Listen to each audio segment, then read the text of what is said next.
L'invité de Béatrice Rulle ce matin, 6 minutes avec Amanda Au-Jalvaux. Elle est conseillère municipale PS en ville de Genève concernant, Béatrice, le référendum sur la loi accueil préscolaire. Bonjour Amanda Au-Jalvaux. Bonjour. Merci d'être sur Radio Lac ce matin. Alors cette loi sur l'accueil préscolaire, elle prévoit de revenir aux conditions d'accueil dans les crèches privées qui étaient en vigueur en 2022. Actuellement, les conditions salariales sont calquées sur celles de la ville de Genève qui sont plus avantageuses. Donc si on comprend bien, ce sont aux parents de payer car ces crèches ne sont pas municipalisées, on est d'accord. Donc seuls les plus aisés peuvent se permettre d'aller dans les crèches privées. C'est une bien étrange conception du socialisme, dites-moi. Absolument, et c'est pour ça que nous, on le corrige aussi par rapport à l'opposition sur cette modification de la loi sur l'accueil préscolaire proposée au Grand Conseil. Et pourquoi vouloir changer avant 2022 ? Ça fonctionnait très bien.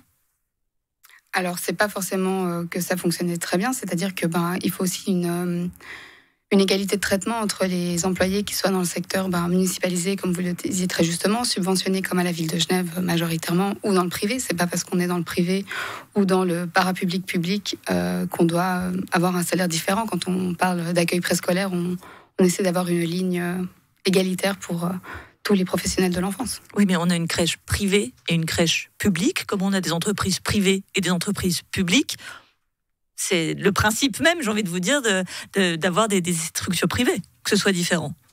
On peut offrir aussi d'autres choses. Par exemple, peut-être que le salaire est moins intéressant, mais peut-être plus de facilité en termes de flexibilité du travail ou autre. Alors, je comprends l'idée. Maintenant, je ne suis pas sûre que ce soit applicable dans un service comme l'accueil préscolaire.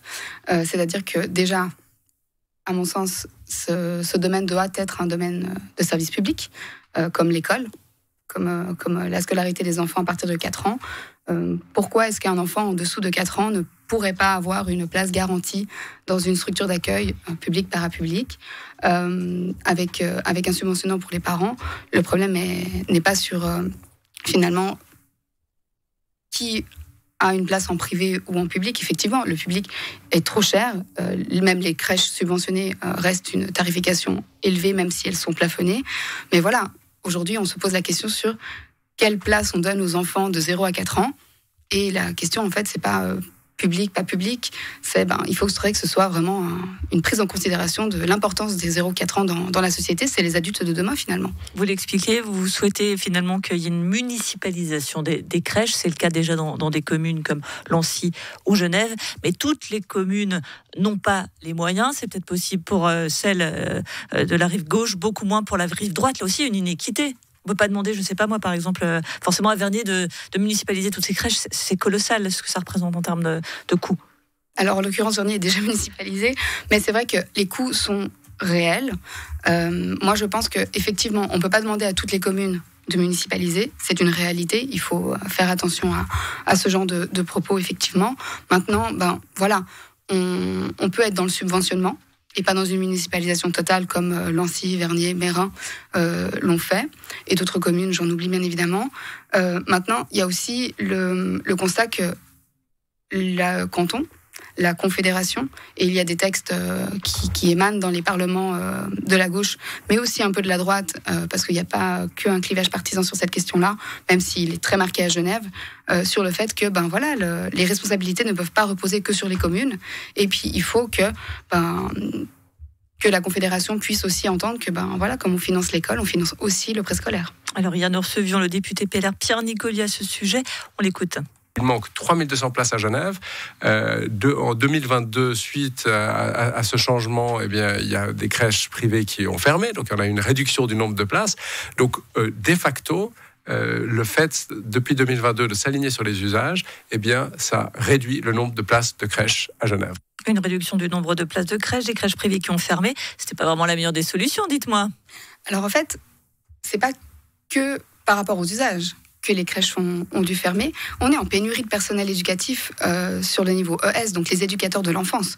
On a une formation ASE, donc le CFC assistant socio-éducatif, qui fonctionne très bien. On a beaucoup de candidats année après année et un bon taux de réussite dans la formation CFC, même si c'est un diplôme qui est en 3 domaines, petite enfance, troisième âge et handicap. Maintenant, la formation ES, justement, pas HES, des éducateurs n'est pas aussi valorisée, ou en tout cas valorisante, on le voit aussi, en descendant les conditions salariales, les conditions de travail. C'est pas comme ça qu'on rend attractif un métier. C'est pas comme ça qu'on rend attractif. Est-ce que c'est en rendant plus compliqué les crèches privées qu'on va aussi permettre de combler ce déficit? On rappelle 3200 places de crèches qui manquent dans le canton, 1100 rien qu'en ville. C'est colossal, le public peut pas l'absorber. Absolument, je comprends. Mais voilà, est-ce que c'est au privé de venir pallier un besoin qui est quand même transversale sur. Mais qui est en charge de la petite enfance en ville de Genève? C'est pas une socialiste, Christina Kitsos, par hasard? Mais justement, elle a essayé de pouvoir municipaliser en bloc, de pouvoir offrir 700 places pour un coût de 3 millions, si ma mémoire est bonne, jusqu'à 2028. Et puis, ça a été refusé par la droite, dont le PLR. 3 millions au niveau de la ville de Genève, qu'est-ce que c'est? Je rentre pas dans le débat du budget et des comptes. Je sais qu'on est en plein exercice, mais voilà. On essaye, mais c'est vrai que moi je pense qu'il faut sortir du dogme partisan, gauche-droite. C'est pas un clivage. Oui, il y a un débat d'idées, mais il faut surtout rester pragmatique. Et puis finalement, les crèches privées, publiques, ça a bien fondé pour l'ensemble de la société. Tous les parents veulent un accueil de qualité. On n'est plus dans le gardiennage, on n'est plus dans les années 80 où on posait son enfant quelque part. C'est pas une garderie de centre commercial finalement, les crèches et les jardins d'enfants. Donc il faut vraiment sortir de ce dogme partisan, je pense. Et puis que la droite, dont le PLR fait partie bien évidemment en déposant ce texte, puisse rentrer en discussion, en négociation selon le niveau du Parlement national, cantonal ou communal, sur trouver un consensus, aller de l'avant ensemble, parce que en discutant avec des personnes du PLR, il y a des choses sur lesquelles on se rassemble, notamment sur le fait que effectivement, peut-être qu'une prise en charge au niveau du canton pourrait être intéressante et bien pensante. Donc voilà, il faut vraiment pouvoir rentrer sur un service public et puis qu'on puisse trouver des consensus.